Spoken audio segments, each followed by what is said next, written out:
Good day everyone, dear brothers and sisters in Christ. Today is Thursday, December 14, 2023. Solemnity of St. John of the Cross, priest and doctor of the Church. Let us pray. Come Holy Spirit, grant us the gift of knowledge. And our Gospel for today is according to St. John chapter 17 verses 11, 17 to 26. Idinalangin ni Jesus ang kanyang mga alagad. At ngayon ako'y papunta na sa iyo. Iniiwan ko na ang sanlibutang ito, ngunit sila ay nasa sanlibutan pa. Amang banal, ingatan mo po sila sa pamamagitan ng kapangyarihan ng iyong pangalan, ang pangalang ibinigay mo sa akin, upang kung paano ikaw at ako ay iisa, gayon din naman, sila'y maging isa.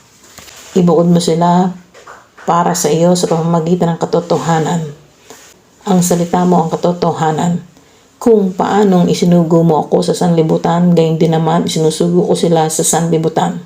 At alang-alang sa kanila'y itinalaga ko ang aking sarili para sa iyo upang maitalaga rin sila sa katotohanan. Hindi lamang silang idinadalangin ko, kundi pati ang mga mananalig sa akin dahil sa kanilang pahayag.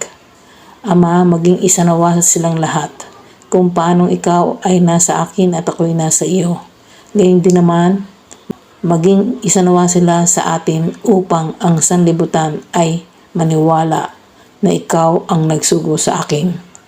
Ibinigay ko na sa kanila ang kaluwalhatiang ibinigay mo sa akin upang sila'y ganap na maging isa.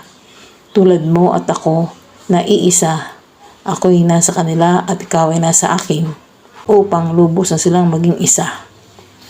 Dahil dito, malalaman ang sanlibutan na isinugo mo ako at sila'y minamahal mo, katulad ng pagmamahal mo sa akin. Ama, sila na ibinigay mo sa akin ay nais kong makasama sa kinaroroonan ko upang mapagmasdan nila ang kaluwalhatiang ibinigay mo sa akin, sapagkat minahal mo na ako bago pa nilikha ang daigdig. Makatarungang Ama, hindi ka kilala ng sanlibutan, ngunit kilala kita at alam rin ng mga ibinigay mo sa akin na ikaw ang nagsugo sa akin. Ipinahayag ko na sa kanila kung sino ka at patuloy ko itong ipapahayag upang ang pagmamahal mo sa akin ay manatili sa kanila at ako ay manatili rin sa kanila. Ang mabuting balita ng Panginoon. Pinupuri ka namin, Panginoon Jesucristo. Manalangin tayo. Makatarong ang Ama, pinupuri at pinasasalamatan ka namin sapagkat isinugo mo ang iyong kaisa-isang anak na si Jesucristo dito sa lupa upang kami iligtas niya sa kamay ng masama. Nawa ay manatili kami sa iyo, Panginoon naming Ama, upang manatili ang pagmamahal mo sa amin. Amen.